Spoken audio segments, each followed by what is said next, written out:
There's this idea in Jungian psychology called the circumambulation. And Jung had this idea that you had a potential future self, which would be, in potential, everything that you could be. And that it manifests itself moment to moment in your present life by making you interested in things. And the things that you're interested in are the things that would guide you along the path that would lead you to maximal development. Now, it sounds like a metaphysical idea or a mystical idea even, but it's not. It's not. It's a really profoundly biological idea. The idea is something like, well, you're set up so that you're automatically interested in those things that would fully expand you as a well-adapted creature. Well, like, there's nothing radical about that idea. What else could possibly be the case unless there's something fundamentally flawed about you? That is what the situation would be. It's kind of interesting to think about how that would be manifest moment to moment, but the idea is something like, well, your interest is captured by those things that lead you down the path of development. Well, that better be the case. Okay, so that's fine. And so there's some utility in pursuing those things that you're interested in. That's the call to adventure, let's say. And the call to adventure takes you all sorts of places. Now, the problem with the call to adventure is, like, what the hell do you know? You might be interested in things that are kind of warped and bent. And often it's the case that when new parts of people manifest themselves and grip their interests, say, they do it very badly and shoddily. And so you stumble around like an idiot when you try to do something new. That's why the fool is the precursor to the savior from the symbolic perspectives, because you have to be a fool before you can be a master. And if you're not willing to be a fool, then you can't be a master. So you're it's an error-ridden process. And that's also laid out in the Old Testament stories, because the first thing that happens to all these patriarchal figures when God kicks them out of their father's house when they're like 84 is that they run into all sorts of trouble, and some of it's social and some of it's natural and some of it's a consequence of their own moral inadequacy. So they're fools. But the thing that's so interesting is that despite the fact that they're fools, they're still supposed to go on the adventure, and that they're capable of learning enough as a consequence of moving forward on the adventure so that they straighten themselves out across time. And so it's something like this. This circumambulation that Jung talked about was this continual, we'll return to this continual circling in some sense of who you could be. You might notice, for example, that there are themes in your life. You know, when you go back across your experiences, you see you kind of have your typical experience that sort of repeats itself. And there might be variation on it, like a musical theme, but it's like you're circling yourself and getting closer to yourself as you move across time. That's the circumambulation. Now, remember that for a second, because we'll go back to it. Okay, so imagine that something glimmers before you. It's an interest that's dawning, and you decide, well, first of all, you're paralyzed. You think, well, how do I know if I should pursue that? It's probably a stupid idea. And the proper response to that is, you're right, it probably is a stupid idea, because almost all ideas are stupid. And so the probability that as you move forward on your adventure that you're going to get it right the first time is zero. It's just not going to happen. And so then you might think, well, maybe I'll just wait around until I get the right idea, and which people do, right? So they're like 40-year-old, 13-year-olds, which is not a good idea. So they wait around until it's waiting for Godot, until they finally got it right. But the problem is you're too stupid to know when you've got it right. So waiting around isn't going to help, because even if the perfect opportunity manifested itself to you in your incomplete form, the probability that you would recognize it as the perfect opportunity is zero. You might even think it's the worst possible idea that you've ever heard of anywhere. Highly likely, highly likely. So you have, there's, Nietzsche called that a will to stupidity, which I really liked.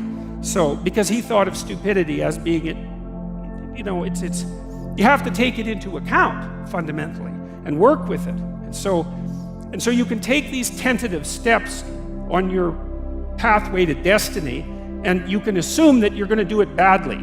And that's really useful, because you don't have to beat yourself up. It's pretty easy to do it badly. But the thing is, it's way better to do it badly than not to do it at all. And that's the continual message that echoes through these historical stories in Genesis. It's like, these are flawed people. They should have got the hell out of their house way before they did. And they go out and they stumble around in tyranny and famine and self-betrayal and violence, but it's a hell of a lot better than just rotting away at home.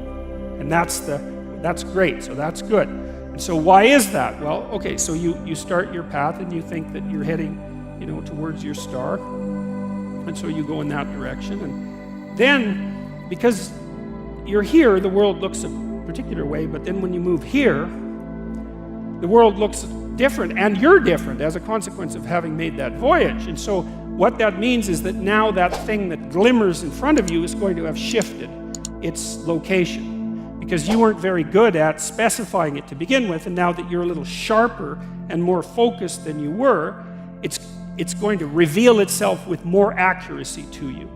And so then you have to take it's almost like a 180-degree reversal. But it isn't, because, you've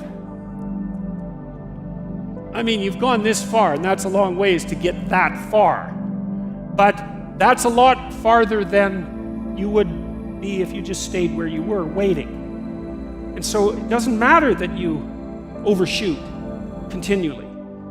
Because as you overshoot, even if you don't learn what you should have done, you're going to continually learn what you shouldn't keep doing. And if you learn enough about what you shouldn't keep doing, then that's tantamount at some point to learning at the same time what you should be doing. So it's okay. So it's like this.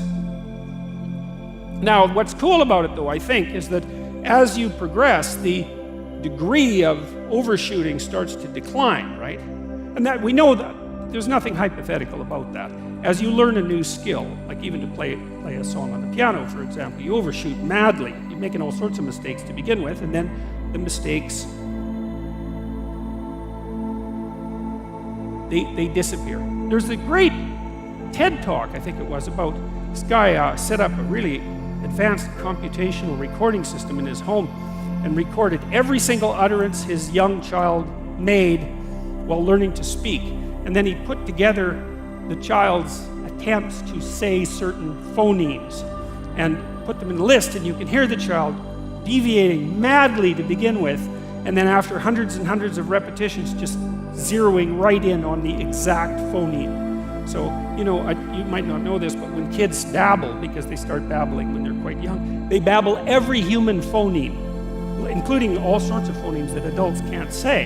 And then they die into their language, so that after they learn, say, English, then there's all sorts of phonemes they can no longer hear or pronounce, but to begin with, it's all there, which is really quite interesting. But so as they learn a particular language, they zero in on the proper way to pronounce that, and their errors minimize. And every time you learn something, that's how it is. And that's really useful to know, too, because it means that it's okay to wander around stupidly before you fix your destination. Now, you see that echoed in Exodus, right? Because what happens is that the Egyptians, or the Hebrews, escape a tyranny, which is kind of whatever you do personally and psychologically when you escape from your previous set of stupidly held and ignorant and stubborn axioms. It's like, away from that tyranny. It's like, great, I freed myself from that. Well, then what?